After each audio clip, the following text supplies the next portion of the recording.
کب وہ دائرہ اسلام سے نکل جاتے ہیں انہیں پتہ بھی نہیں ہوتا. اس طرح اپنی زبان کی حفاظت بہت ضروری ہے. اور ایک بات، مولانا جلال الدین رومی ایک دوسرے طوطے کا بھی ذکر کرتے ہیں، مثنوی شریف. مثنوی جو ہے مولانا کی کتاب ہے. اگر مطلق صرف اونلی مولانا بولیں تو اس سے مراد علم والوں کے نزدیک جلال الدین رومی ہی ہے. ہر ایک کو مولانا نہیں کہا جاتا. یہ ہمارے زمانے کی یہ ایک پھیلی ہوئی عام سی بات ہے کہ اب یہاں ہر کوئی مولانا نہیں علامہ ہو گیا ہے. اس سے کم تو کوئی پسند بھی نہیں کرتے. ہاں، چاہے الف با پڑھنا بھی نہ آتا ہو لیکن وہ علامہ کہلائیں گے. پوسٹر پہ اگر ان کا نام علامہ نہیں لکھو تو ناراض ہو جائیں گے. پڑھا کیا ہے؟ کچھ نہیں ہے. مدرسے میں جا کر کے ٹائم پاس کر کے 2-3 سال بھاگ کے آ گئے. وہ علامہ بھی ہیں، فہامہ بھی ہیں، مفتی بھی ہیں، جو بھی ہیں. بہرحال اس زمانے میں ہول سیل ڈگریاں ہیں، قوم کو تو پوچھنا نہیں ہے. لیکن مولانا جلال الدین رومی جن کے علم کا حال یہ تھا کہ اپنے زمانے کے بڑے بڑے علماء ان کے پاس درس کے لیے آیا کرتے تھے، ان کو مولانا کہا جاتا ہے. صرف مولانا کہا جاتا. خیر، مولانا ایک اور واقعہ لکھتے ہیں کہ ایک آدمی نے طوطا پالا تھا اور اس کو لا الہ الا اللہ سکھایا تھا. بہت اچھے انداز میں بولتا تھا، لا الہ الا اللہ، لا الہ الا اللہ. طوطا سارے طوطے نہیں بولتے، کچھ طوطے ہیں جن کو ٹریننگ دی جاتی ہے تو بولتے ہیں. جیسے کہ ہم نے سنا ہے حضرت خواجہ بندہ نواز گیسو دراز رحمۃ اللہ علیہ کے پاس ایک طوطا تھا جو پورا حافظ قرآن تھا. سن کر کے اس نے قرآن یاد کر لیا تھا. بہرحال مولانا فرماتے ہیں ایک طوطا تھا وہ لا الہ الا اللہ بولتا تھا. تو مالک بھی اس کی اس تصویر سے خوش ہوتا تھا، سنتا تھا. ایک دن ایسا ہوا کہ وہ پنجرے سے باہر طوطا گھر میں بیٹھا تھا. ایک بڑا بلہ آیا اور اس پر جھپٹا مار دیا، طوطے کے اوپر حملہ کر دیا. سیدھے اس کے منہ کو پکڑ لیا بلے نے، اور جیسی بلے نے گردن دبوچی تو وہ ٹائیں ٹائیں ٹائیں ٹائیں کرنے لگا اپنی اصلی آواز. تھوڑی دیر کے بعد طوطا مر گیا.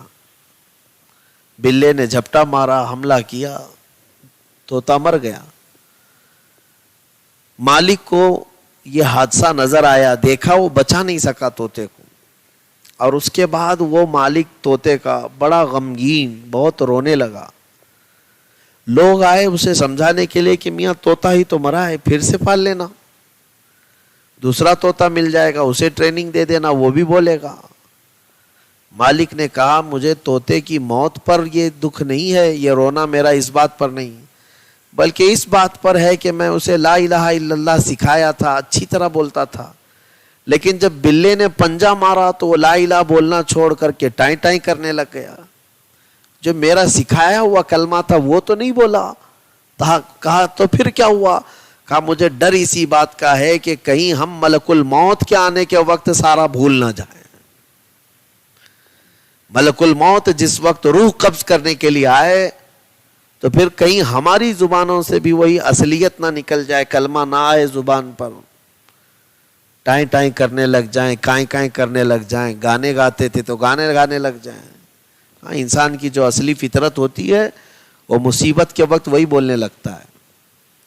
میں آپ کو بتاؤں ایک چیز، کسی کو اگر آپ اچانک گردن پکڑ لیں، کچھ بھی کریں، بچپن سے بچوں کی عادت اماں اماں پکارنے کی رہتی ہے. کسی کو دبوچ لو تو بھی کیا آواز نکلتی ہے؟ اس کو کون سکھاتا ہے کہ اس وقت اماں اماں کہنا چاہیے؟ اماں ہوتی ہے کیا جب تم پکڑے ہوگے تو؟ کسی کو مار رہے ہو تو اماں کیوں کہتا ہے؟ وہاں نہ ماں ہوتی ہے نہ ماں آنے والی ہے تمہیں بچانے کے لیے. یہ اصل مسئلہ ہے کہ انسان کی فطرت ہے کہ جو اس کی اصلیت ہوگی وہ مصیبت کے وقت اس کی زبان پہ آئے گی. ہاں، تو روح نکلنے کے وقت، ملک الموت کے آنے کے وقت، اگر تمہاری اصلیت یہی رہی کہ تم صرف اور صرف دنیا میں گانے گاتے رہے، جھوٹ بولتے رہے اور ایسی ہی ڈائلاگ میں ہی اپنی زندگی گزارتے رہے، تو روح نکلنے کے وقت بھی تمہاری زبانوں پر وہی جملے آئیں گے۔ ہاں، کچھ لوگ وہ ہیں جن کو میں نے خود دیکھا ہے بزرگوں میں، ہمارے علماء میں، کہ وہ بیٹھتے اٹھتے اللہ اللہ اللہ اللہ کہا کرتے، تو جب ان کو بہت زیادہ تکلیف بھی آتی تو اماں نہیں پکارتے تھے اللہ۔ یہ کیسے؟ ان کی اصلیت مصیبت کے وقت باہر آتی ہے، تکلیف کے وقت ان کی زبان پر آ جاتی ہے۔ اس لیے اپنی اس زبان کو ٹریننگ دے دو ابھی سے کہ بیٹھتے اٹھتے مدد کے واسطے اللہ کہا کرو یا رسول اللہ کہا کرو، تاکہ ہمارے دنیا سے جانے کے وقت اگر نزع کی سختی آ جائے، سکرات کی مصیبت آئے، تو زبان ٹائیں ٹائیں کرنے کی بجائے اللہ اللہ یا رسول اللہ کہا کرے، تاکہ دنیا میں ہماری گزاری ہوئی زندگی وصول ہو جائے۔ میرے آقا صلی اللہ علیہ وسلم نے فرمایا من کان آخر کلامہ لا الہ الا اللہ دخل الجنہ، جس کا مرنے سے پہلے سب سے آخری جملہ لا الہ الا اللہ ہوگا، وہ سیدھے جنت میں چلا جائے گا۔ یہ میرے آقا کا فرمان ہے۔ اللہ تبارک و تعالی ہمیں زبان کی حفاظت عطا فرمائے۔ وصلی اللہ تعالی علی خیر خلقہ محمد